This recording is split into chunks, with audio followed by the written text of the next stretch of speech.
చిన్నపిల్లలైనా, యవనస్తులైనా, పెద్దోళ్ళైనా, ఎవరైనా ఒకప్పుడున్న ఫైర్ నుంచి వెనక్కి పడిపోయావా? ఒకప్పుడున్న ప్రార్థన జీవితం నుంచి వెనక్కి వచ్చావా? ఒకప్పుడున్న ప్రతిష్ట నుంచి ఇప్పుడు చల్లారిపోయావా? ఒకప్పుడున్న మంట నీకు ఇప్పుడు లేదా? అప్పుడు యేసును ప్రేమించినంతకి ఇప్పుడు ప్రేమించలేకపోతున్నావా? మగ్దలేనే మరియ వలె తెల్లవారుజామునే సమాధుల తోటకిన పరిగెత్తే ఉత్సాహం ఉండేదా? యేసును భుజాన మీద మోసుకు వెళ్ళిపోవాలనే తాపత్రయం ఉండేదా? నిన్ను ఇంకొకరు పట్టుకురావాల్సి వస్తుంది. బలవంతంగా ఉదయకాల ప్రార్థనకు లేపాల్సి వస్తుంది. ఉపవాస ప్రార్థనకి బతిమాలాల్సి వస్తుంది.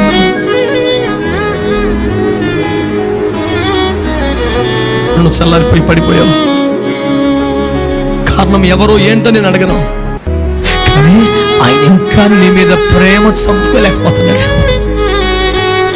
వారే ఎలా పోతే నాకెందుకు అనుకుంటే ఆయన కూడికలు ఏర్పాటు చేసేవాడు కాదు, ఈ మాట నీకు చెప్పేవాడు కాదు.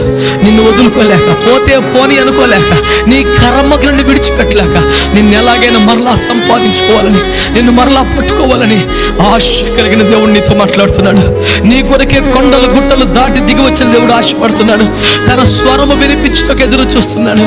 నువ్వు తిరిగి రాగలిగితే అన్ని ఊర్లో పరువు పోకెట్టిన భ్రష్టుడిగా అయిపోయిన తప్పిపోయిన కుమారుణ్ణి గుండెలు కత్తుకున్న ప్రేమ ఇంకా ఎదురు చూస్తూ ఉంది నీకోసం, ఇంకా నిలిచి ఉంది నీకోసం. Will you come back? నువ్వు తిరిగి రాగలుగుతావా? ఆ మొదటి ప్రేమలోనికి, ఆ మొదటి సమర్పణలోనికి, ఆ మొదటి విధేయతలోనికి, మొదటి వాక్య అనుభవంలోనికి, మొదటి ప్రార్థన జీవితంలోనికి, మొదటి ఆరాధన హృదయంలోనికి will you come back this afternoon? తిరిగి రాగలుగుతావా నువ్వు? There is a one special character is here to embrace you, to hug you, to kiss you like anything, to restore your spiritual life, whatever you have lost in your life. ఏది కోల్పోయావో దాన్ని మరలా నీకు ఇవ్వడానికి, నిన్ను గుండెలు కాచుకోవడానికి, నీకు మొదటి స్థానమును ఇవ్వడానికి ఒక వ్యక్తి ఎదురు చూస్తూ నిలబడి ఉన్నాడు. ఆయన ముఖములో బాధ ఉంది, ఆయన గుండెలలో దుఃఖం ఉంది, కానీ ఆయన మాటలో మాత్రం ప్రేమ నీకు ఇంకా నువ్వు వినిపిస్తా ఉంది.